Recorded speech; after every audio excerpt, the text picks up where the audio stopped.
Samajwadi party ने UP में मुफ्त बिजली का दांव खेल दिया। अखिलेश यादव ने वादा किया कि उनकी सरकार आई तो 300 यूनिट बिजली फ्री मिलेगी। वहीं योगी ने पलटवार करते हुए कहा कि जब उनकी सरकार थी तो बिजली आती ही नहीं थी, तो मुफ्त कहां से मिलेगी। हम समाजवादी लोग जब सरकार बना लेंगे तो 300 यूनिट घरेलू बिजली फ्री होगी। अरे जब आप बिजली ही नहीं देते थे तो मुफ्त कहां से होता। बिजली के बिल जीरो चाहिए नहीं चाहिए। 2 किलोवाट तक ਦੇ ਕੰਜ਼ਿਊਮਰ ਜਿੰਨੇ ਹੈਗੇ ਆ ਪੰਜਾਬ ਦੇ ਵਿੱਚ ਉਹ ਬਕਾਇਆ ਸਾਰਾ ਉਹਨਾਂ ਲੋਕਾਂ ਦਾ ਅਸੀਂ ਭਰਾਂਗੇ। जिस पर जीरो बिजली के बिल चाहिए हमको वोट दे देना। 1200 करोड़ रुपए के लगभग पंजाब सरकार ਨੂੰ ਪੈਣਾ। ਅਜੇ ਇਸ ਤੋਂ ਜ਼ਿਆਦਾ ਹੋ ਸਕਦਾ ਹੈ।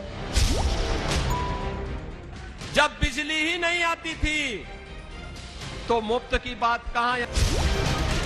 300 यूनिट मुफ्त पाएं, नाम लिखाएं और नाम न छूट जाए। 142 साल पहले बिजली से जलने वाले बल्ब का आविष्कार करके थॉमस अल्वा एडिसन ने भी नहीं सोचा रहा होगा कि भविष्य में बिजली से सिर्फ उनका बनाया बल्ब ही नहीं बल्कि वोट देने वाला बल्ब भी जलाया जाने लगेगा, जिसकी झालर जनता के सामने कुछ यूं सजाई जाती है कि पंजाब में आम आदमी पार्टी सत्ता का करंट पाते ही 300 यूनिट बिजली मुफ्त करने का वादा कर चुकी कांग्रेस सरकार 53 लाख लोगों का बकाया बिजली बिल भरकर वोट का पेमेंट लुपाना चाहती है। अकाली दल ने तो 400 यूनिट फ्री बिजली का वादा किया। उत्तर प्रदेश में अखिलेश यादव ने सीएम की कुर्सी वाला सॉकेट मिलते ही उसी से 300 यूनिट की फ्री बिजली का तार बिछा देने का ऐलान जनता से कर दिया। आम आदमी पार्टी भी 300 यूनिट फ्री इलेक्ट्रिसिटी के वादों के तार पर अपना पॉलिटिकल करंट चेक कर रही है। योगी सरकार ने भी किसानों के बिजली बिल में 50% छूट का ऐलान कर दिया। उत्तराखंड में भी इसी पोल से मुफ्त वादों का तार टंगा है। बीजेपी 100 यूनिट, आम आदमी पार्टी 300 यूनिट और कांग्रेस के हरीश रावत अब तक 100 यूनिट तक फ्री बिजली का वादा कर चुकी है। गोवा में अरविंद केजरीवाल की पार्टी 300 यूनिट तक पंखा चलाओ, बल्ब जलाओ, फ्रिज चलाओ, बिल भरने मत आओ वाला वादा कर चुकी है। वादे से आगे जाकर अब ये कहा जा रहा है कि बिजली मुफ्त चाहिए तो आइए नाम लिखाइए, सत्ता में हमको लाइए और फ्री बिजली का फायदा पाइए। ये काम अब बुधवार से अखिलेश यादव की पार्टी उत्तर प्रदेश में शुरू करने जा रही है, जहां जनता से फ्री बिजली पाने के लिए फॉर्म भरवाया जा रहा है। बोलिए पाटिया जी, बिजली के बिल में जो नाम लिख करके आता है वही नाम लिखवाएं और जिनके पास अभी घरेलू कनेक्शन नहीं है पर जो भविष्य में लेने वाले हैं वो सभी लोग राशन कार्ड या आधार कार्ड में लिखा हुआ नाम ही लिखवाएं। ये अभियान समाजवादी पार्टी का कल से शुरू होने जा रहा है। 300 यूनिट मुफ्त पाएं, नाम लिखाएं और नाम न छूट जाए। आपको अच्छी तरह से पता है कि सरकार बिजली प्रोवाइड करती है, पार्टी नहीं प्रोवाइड करती है। समाजवादी पार्टी कहां से दे देगी। आपकी सरकार के दौरान तो अंधकार था उत्तर प्रदेश में और आदरणीय मोदी जी ने और उत्तर प्रदेश में आदरणीय योगी जी ने सौभाग्य योजना के तहत करोड़ों करोड़ लोगों को उत्तर प्रदेश के मुफ्त बिजली कनेक्शन दे दिए हैं। तो अब आपके छलावे में आने वाली नहीं है उत्तर प्रदेश की जनता। मुफ्त की बिजली का खेल अखिलेश यादव क्यों उत्तर प्रदेश में खेल रहे हैं? क्योंकि जानते हैं कि ये दिल्ली में केजरीवाल का टेस्टेड फॉर्मूला है, जहां 200 यूनिट फ्री बिजली का वादा करके आम आदमी पार्टी सत्ता हासिल कर चुकी। इसीलिए अखिलेश यादव का 15 करोड़ वोटर वाले उत्तर प्रदेश में 2 करोड़ 70 लाख घरेलू बिजली उपभोक्ताओं पर निशाना है। उम्मीद है कि फ्री बिजली पाने का फॉर्म भरा कर जनता के बीच एक करंट फिलहाल अपनी पार्टी की हवा का दौड़ाया जाए। 300 यूनिट फ्री देने का जो फैसला समाजवादी पार्टी ने अपने मैनिफेस्टो में शामिल किया है वो एक बहुत महत्वपूर्ण फैसला है उत्तर प्रदेश के आम लोगों के लिए, जिन्हें लगातार बढ़े हुए बिजली के बिल मिले। कई शिकायतें ये आई जहां पर बिल को लेकर के बहुत सारी दिक्कतें रहीं। मैं कुछ देर पहले पढ़ रहा था समाजवादी पार्टी के राष्ट्रीय अध्यक्ष बबुआ आज कुछ बोल रहे थे। और उनके मुंह से निकल रहा था कि सरकार आएगी तो हम मुफ्त बिजली दे देंगे। अरे जब आप बिजली ही नहीं देते थे तो मुफ्त कहां से होता? तो उल्टा जनता से जो वसूली करते थे इसके लिए माफी तो मांग लो। जब बिजली ही नहीं आती थी तो मुफ्त की बात कहां, यहां तो जनता से एक तरफा वसूली होती थी। भारत में अगर फ्री बिजली वाली राजनीति की बात करें तो दिल्ली में 200 यूनिट तक बिजली फ्री के वादे से सत्ता वाला बल्ब केजरीवाल जगमगा रहे हैं। पश्चिम बंगाल में 75 यूनिट फ्री बिजली है। तमिलनाडु में 100 यूनिट तक बिजली मुफ्त दी जा रही है। केरल में गरीब परिवारों को हर महीने 30 यूनिट तक फ्री बिजली दी जाती है। तेलंगाना में कई छोटे दुकानदारों को 250 यूनिट तक फ्री बिजली वहां की राज्य सरकार दे रही है। आम लोगों को ही नहीं बल्कि किसानों को फ्री बिजली देकर सत्ता की फसल लहलाने का भी वादा चल रहा है। किसानों के लिए फ्री बिजली का वादा अखिलेश यादव और अरविंद केजरीवाल उत्तर प्रदेश में कर चुके हैं, जबकि योगी सरकार किसानों के बिजली बिल में 50% छूट की बात कह चुकी है।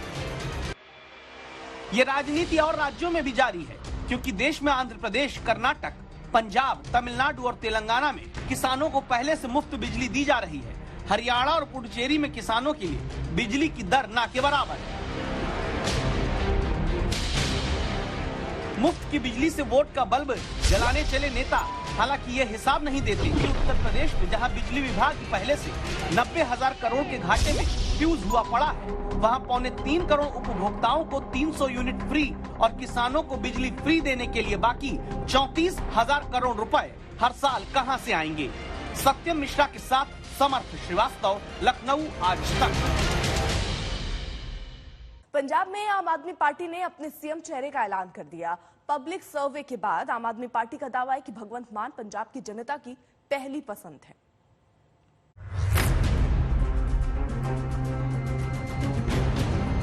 आज आम आदमी पार्टी की तरफ से पंजाब के अगले सीएम और आम आदमी पार्टी का सीएम चेहरा औपचारिक रूप से सरदार भगवंत मान को डिक्लेयर करते हुए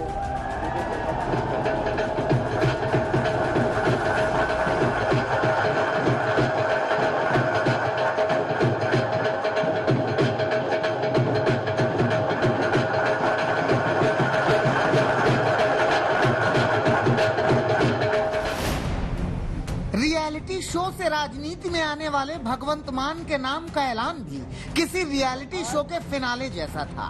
पता सबको था, मगर उसे बताने के लिए सस्पेंस क्रिएट करना था। लोगों को लगना भी चाहिए था कि जनता की भारी डिमांड पर भगवंत मान को आम आदमी पार्टी मुख्यमंत्री पद का उम्मीदवार बना रही है।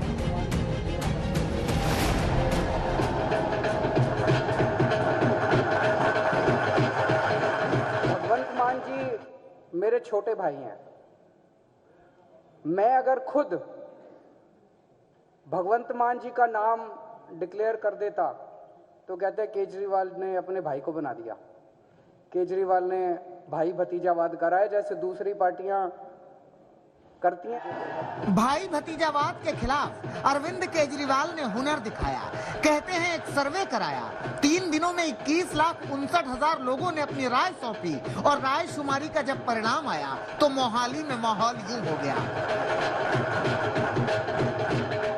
ये जो 21,59,000 वोट आए, जो लोगों ने अपने रिस्पॉन्स दिए, उसमें कई लोगों ने मेरा नाम डाल दिया। मैंने शुरू में ही कह दिया था भी मैं रेस में नहीं हूं, तो उन वोट्स को हमने इनवैलिड डिक्लेयर कर दिया। जिसने कहा भाई अरविंद केजरीवाल, उसको हमने साइड कर दिया उन सारे वोट्स। बस फिर क्या था, ढोल बजने लगे, बधाइयों का सिलसिला शुरू हो गया और खुशी के आंसू भगवंत मान की आंखों से बह चले। खुशी मिली इतनी कि मन में न समाए, पलक बंद कर लें कहीं छलक ही न जाए। वैसे सर्वे में लोगों ने सिद्धू का नाम आम आदमी पार्टी के सीएम उम्मीदवार के लिए क्यों लिया, ये यक्ष प्रश्न है, मगर जीते भगवंत मान। वैसे भी पंजाब में आम आदमी पार्टी का चेहरा भगवंत मान ही थे, इसीलिए जब उनके नाम का ऐलान हुआ तो उन्होंने बताया कि जब कॉमेडियन थे तो लोग उन्हें देखकर हंसते थे और जब नेता बने तो लोग समस्याओं को सुनाकर रोने लगे। ਜਦੋਂ मैं कॉमेडियन सी, मैं लोकां ਜਾਂਦਾ ਸੀ, लोग मेरा चेहरा देख के हस पैंदे सी। पहले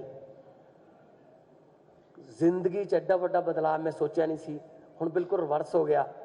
ਹੁਣ ਮੈਂ ਜਦੋਂ ਕਿਤੇ ਜਨ ਸਭਾ 'ਚ ਜਾਂ ਕਿਤੇ ਮੀਟਿੰਗ 'ਚ ਜਾਣਾ, ਲੋਕੀ मेरा चेहरा देख के रोन लग जाते हैं कि सानू बचा लो जी। सीएम उम्मीदवार बनते ही भरोसे से भर गए भगवंत मान। बताया कि आम आदमी पार्टी पंजाब का चुनाव जीतने जा रही है और उनके पास पंजाब की तरक्की का पूरा रोड मैप तैयार है। देखिए, मैं बहुत बहुत आभारी हूँ, दिल से धन्यवाद करता हूँ पार्टी का कि उन्होंने मेरे में विश्वास जताया, मुझे इतनी बड़ी जिम्मेदारी के काबिल समझा। पंजाब की जनता का लाखों की गिनती में जो उन्होंने मैसेज किए, फोन किए, उनका भी बहुत बहुत बहुत दिल से, तहे दिल से धन्यवाद कि उन्होंने मेरे पे विश्वास किया। अब मेरी जिम्मेदारी भी डबल हो गई है और हौसला भी डबल हो गया फिर कि लोगों ने मेरे काम को सराहा है। जब मेरे सच्ची नीयत जो पंजाब के लिए मैं रखता हूं उस पर मोहर लगाई है, तो डबल जिम्मेदारी और डबल हौसले से काम करेंगे। असल में हम आम मिडिल क्लास फैमिली से हैं, ऐसा सोचा भी नहीं था कभी जिंदगी में कि सीएम के चेहरे के उम्मीदवार बन जाएंगे, तो इसलिए भावुक होना नेचुरल है। लेकिन आम आदमी पार्टी कर सकती है ये काम। दूसरी पार्टियों में तो भाई भतीजावाद, ये वो कोटा, इसका कोटा, इस लेवल पर नहीं जा सकते। जिस उम्र में मुझे सीएम का कैंडिडेट बना दिया, उस उम्र में तो वो जिले का प्रधान भी नहीं बनाते। इधर नाम का ऐलान हुआ, उधर भगवंत मान के समर्थक झूम उठे। होली, दिवाली, लोहड़ी सब साथ मनाई जाने लगी। ढोल नगाड़ों की थाप पर भंगड़ा पाले। बहुत बढ़िया देखती पूज के जावे चाव चढ़िया, बड़ी बड़ी बधाई देना चाहिए, बहुत बड़ी बड़ी बधाई देना चाहिए बापे पे। पंजाब की राजनीति में अब आम आदमी के सीएम उम्मीदवार भगवंत मान और कांग्रेस के मौजूदा मुख्यमंत्री चरणजीत सिंह चन्नी के बीच जंग है। एक दिन पहले ही पंजाब की ओर से सोनू सूद का एक वीडियो ट्वीट किया गया। इस वीडियो का मजमून ये था कि पंजाब में चन्नी ही सीएम का चेहरा है। ये वीडियो चन्नी की तारीफ से ज्यादा सिद्धू की अवहेलना लगा, इसीलिए सिद्धू खेमा तिलमिला गया। कहा गया कि इसको हाईकमान का आधिकारिक ऐलान न माना जाए। ऐसा नहीं माना जाए कि चन्नी ही सीएम का चेहरा होंगे। ये प्रोमो टीम की तैयार की गई एक क्लिप है। इसका मकसद ध्यान खींचना भर है, इससे ज्यादा कोई मतलब नहीं निकालना चाहिए। अब जंग कांग्रेस के भीतर भी है। एक तरफ सिद्धू इस उम्मीद में बैठे हैं कि वो सीएम पद के उम्मीदवार होंगे, लेकिन चन्नी लीड ले रहे हैं और अब आम आदमी पार्टी का चेहरा भगवंत मान है। मान के चलिए कि पंजाब की लड़ाई दिलचस्प हो गई है। कमलजीत संधू के साथ मनजीत सहगल, चंडीगढ़, आज तक। पंजाब में सीएम चन्नी के करीबियों पर ईडी का शिकंजा कस गया है। अवैध खनन मामले में प्रवर्तन निदेशालय ने चन्नी के करीबी समेत 10 ठिकानों पर रेड डाले। प्रवर्तन निदेशालय के इस कदम के बाद कांग्रेस ने तीखी प्रतिक्रिया दी। राहुल गांधी ने कहा कि छापेमारी बीजेपी का पसंदीदा हथियार है।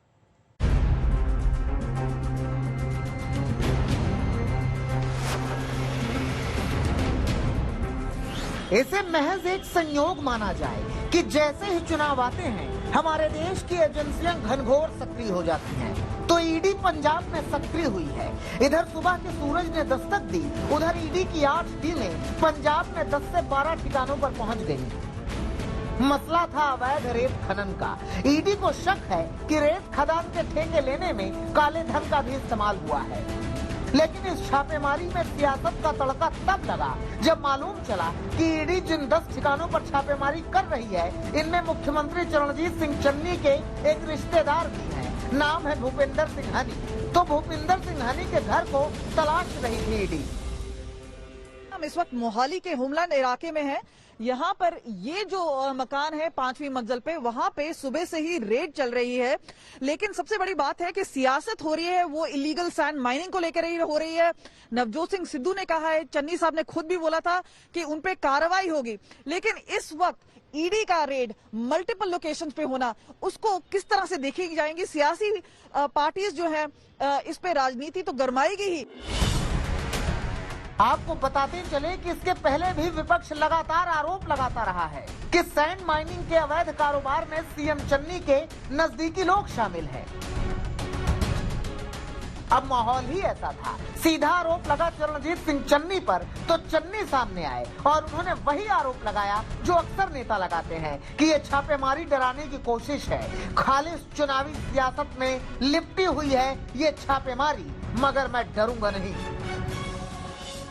वेस्ट बंगाल के जब इलेक्शन हुए, ममता बनर्जी के रिश्तेदारों पे भी ऐसे ही अटैक हुए थे, सेम पैटर्न पे अब पंजाब में ईडी प्रेशराइज करने की कोशिश कर रही है। इन्होंने किसी न किसी तरीके तरह हमारे मंत्री और मुझे टारगेट करना है और दबाने की कोशिश है ये, लेकिन पंजाबी कभी दबते नहीं है। मैं अरविंद केजरीवाल तो ऐसे मौकों का ही इंतजार करते रहते हैं, क्योंकि हर मंच से वो ये नहीं बताना भूलते कि मौजूदा दौर में सबसे ईमानदार पार्टी उन्हीं की है, इसीलिए उन्होंने चन्नी पर ताबड़तोड़ हमले किए। ये बहुत ही दुख की बात है कि मुख्यमंत्री के रिश्तेदार सैंड माफिया रेता चोरी के अंदर उनके ऊपर रेड हो रही है। राघव चड्ढा जी ने भी चन्नी साहब के उनके अपने हलके में दिखाया था कि किस तरह से वहां पे रेता चोरी हो रही थी। उसको उजागर करने के बावजूद सीएम ने, चन्नी साहब ने उस पर कोई एक्शन नहीं लिया, उल्टे उसको जस्टिफाई करने की कोशिश की। तो साफ जाहिर है कि वो और उनका परिवार जो है वो रेता माफिया में शामिल हैं। अवैध खनन का आरोप सीधे चरणजीत सिंह चन्नी के चरित्र पर उठा है, इसलिए कांग्रेस ने मोर्चा संभाला। चंडीगढ़ से दिल्ली तक कहा गया कि जानबूझकर चन्नी की छवि खराब करने की कोशिश की जा रही है।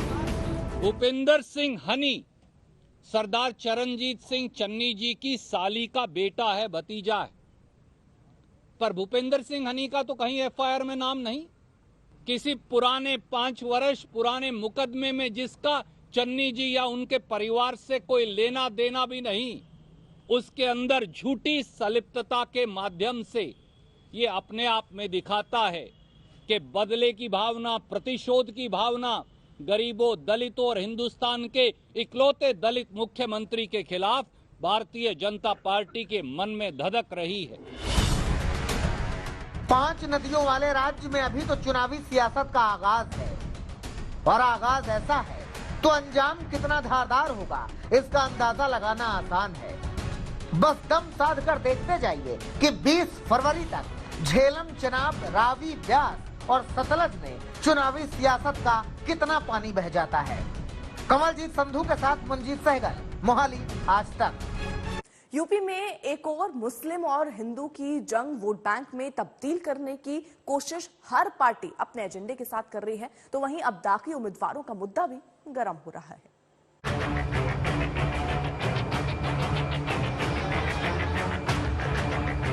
उसको वर्षा जरूर करवाएंगे। सियासी दंगल अक्सर अपराधियों को दबंग बना देते हैं, दागी बाहुबली बन जाते हैं। चुनावी मंचों से मुद्दे भले ही अपराध के उठाए जाएं, लेकिन टिकट बंटवारे के वक्त हर पार्टी अपनी खादी में लगे दाग छिपाने की कोशिश में लग जाती है। यूपी की सियासत में उम्मीदवारों की लिस्ट जारी हुई तो एक बार फिर अपराधी चेहरों को टिकट देने पर संग्राम छिड़ गया। मुझे लगता है कि उनकी पहली सूची ने इस बात को साबित कर दिया है कि उनका सामाजिक न्याय, गरीबों, दलितों, पिछड़ों और व्यापारियों की और सम्मानित नागरिकों की संपत्ति पर कब्जा करने वाले पेशेवर अपराधियों के प्रति उनको प्रश्रय देकर के आगे बढ़ाने की अपनी इस प्रवृत्ति से वो आज भी कहीं हटे नहीं है। जो अभी जानकारी मिली है, सबसे ज्यादा आपराधिक मामलों में कोई विधायक अगर विधानसभा में पहुंचे हैं तो भारतीय जनता पार्टी ने पहुंचाए हैं, और हमने आपने खुलेआम देखा है सांसद विधायक में कितनी मार पिटाई हुई। लिस्ट जारी हुई तो विरोधी दूसरी पार्टियों के दाग ढूंढने लगे। समाजवादी पार्टी ने कैराना से हिंदुओं के पलायन के लिए जिम्मेदार माने जाने वाले मोस्ट वांटेड नाहिद हसन को कैराना से उम्मीदवार बना दिया। ये वही इलाका है जहां से पलायन का मुद्दा बीजेपी उठाती रही है। ऐसे में सोशल मीडिया में नाहिद के नफरती टेप वायरल होने लगे तो वहीं बीजेपी ने हमले तेज कर दिए। जितने भी गांव के हैं जो यहाँ कैराना सामान लेते हैं, ये मेरी हाथ जोड़ के आपसे अपील है, इन भाजपा के जितने भी लोग जो यहाँ बाजार में हैं, इनसे सामान लेना बंद कर दो। 10 दिन 1 महीना चाहे झिंझाने से जाके ले लो, चाहे पानीपत से जाके ले लो। समाजवादी पार्टी गठबंधन की जो लिस्ट जारी हुई है उसे देख करके मैं ही नहीं पूरा उत्तर प्रदेश चौकन्ना हो गया है, चौंक गया है। 2017 से पहले जो पश्चिम उत्तर प्रदेश की विशेष तौर से स्थिति थी, यह टेलर दिखाने का काम किया गया है पहली लिस्ट के माध्यम से कि हम अपराधियों, माफियाओं, दंगाइयों का साथ नहीं छोड़ सकते। यह श्री अखिलेश यादव जी का स्पष्ट संदेश। नाहिद हसन को पुलिस ने उस वक्त गिरफ्तार किया जब वो समाजवादी पार्टी के टिकट पर अपना पर्चा भरने निकले थे। नाहिद हसन की गिरफ्तारी के बाद समाजवादी पार्टी बैकफुट पर आ गई। अखिलेश यादव को नाहिद हसन की उम्मीदवारी कैंसिल करनी पड़ी। जिन पेशेवर अपराधियों को और गुंडों के मन में भय पैदा किया था, जनता को भयमुक्त वातावरण दिया था, आज समाजवादी पार्टी का चेहरा एक बार फिर से सबके सामने आ चुका है। कैराना से लेकर के बुलंदशहर, स्याना और लोनी तक जो चेहरे समाजवादी पार्टी के सामने आए हैं, कई लोगों पर झूठे मुकदमे हैं और इतने झूठे मुकदमे हैं जिसकी आप कल्पना नहीं कर सकते। हमारी पार्टी के कई नेताओं पर, पार्टी के वरिष्ठ नेताओं पर लगातार भारतीय जनता पार्टी की सरकार में झूठे मुकदमे लगाए गए। करीब 11 महीने पहले नाहिद हसन, उनकी मां पूर्व सांसद तबस्सुम हसन समेत 40 लोगों के खिलाफ गैंगस्टर एक्ट में मुकदमा दर्ज किया गया था। तभी से वो फरार चल रहे थे। उनके खिलाफ करीब 17 FIR दर्ज है। समाजवादी पार्टी पे पिछले 5 साल में सबसे ज्यादा झूठे मुकदमे अगर किसी ने लगाए तो भारतीय जनता पार्टी ने लगाए, और उसी कड़ी में नाहिद हसन भी आते हैं। अब सवाल खड़ा होता है कि आखिर पार्टी दागी उम्मीदवारों को क्यों शामिल करती है, क्योंकि हर पार्टी में दागी उम्मीदवारों की लंबी लिस्ट है। पिछले चुनाव में सबसे ज्यादा BSP में 38% दागी उम्मीदवार थे, जिसके बाद समाजवादी पार्टी में 37% और बीजेपी में 36%, कांग्रेस में 32% और RLD में 20% दागी उम्मीदवार थे। अब अपराध कैसे है, कौन सा केस है, सियासत इस पर है, क्योंकि बीजेपी की लिस्ट में 107 में से 25 उम्मीदवार दागी हैं, जिसमें डिप्टी CM केशव प्रसाद मौर्य का नाम भी शामिल है। वहीं कांग्रेस के प्रदेश अध्यक्ष अजय कुमार लल्लू भी दागी नेताओं की लिस्ट में आते हैं। साफ है, हर पार्टी के दामन में दाग लगे हैं, लेकिन जब चुनाव की बात आती है तो ये दाग हर पार्टी को अच्छे लगने लगते हैं। ADR की रिपोर्ट के मुताबिक इस बार 45 विधायक ऐसे हैं जिन पर आपराधिक केस इतने बड़े हैं कि जिनके चुनाव लड़ने पर भी संकट है। इसमें बीजेपी के 32 विधायक, समाजवादी पार्टी के 5 विधायक, BSP और अपना दल के 3-3 विधायक, जबकि कांग्रेस का 1 विधायक शामिल है। इन 45 विधायकों के खिलाफ आपराधिक मामले लंबित रहने की औसत संख्या 13 साल है।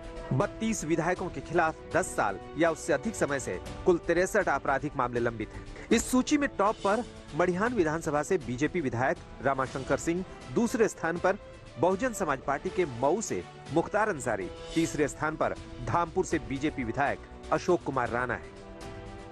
चुनाव आयोग इस बार आपराधिक छवि वाले उम्मीदवारों को लेकर सख्त है। उम्मीदवारों के नामांकन को लेकर पार्टियों को नई गाइडलाइन के तहत कई हिदायत दी गई है।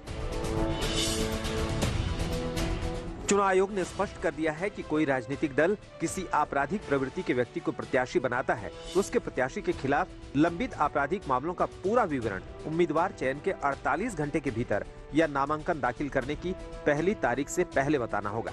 इसके साथ ही उसका प्रिंट और सोशल मीडिया का प्रचार प्रसार कराना होगा। प्रारूप C8 में एक अनुपालन रिपोर्ट प्रत्याशी चयन के 72 घंटे के भीतर आयोग को भेजी जाएगी। अगर कोई ऐसा नहीं करेगा तो उसको सुप्रीम कोर्ट की अवमानना कार्रवाई के लिए उत्तरदायी ठहराया जाएगा। इसके साथ ही उनको अपराधी प्रवृत्ति के व्यक्ति का चयन क्यों किया गया है, इसकी वजह भी बतानी पड़ेगी। हालांकि सियासत में हर चीज का जवाब है, हर कानून की काट है। लिस्ट जारी होगी, अपराध जारी होंगे, लेकिन जनता तक पहुंचते पहुंचते ये दाग ही सियासी मुद्दा बन जाएंगे, जिसका इस्तेमाल हर पार्टी अपने वोट बैंक के हिसाब से करेगी। आज तक ब्यूरो।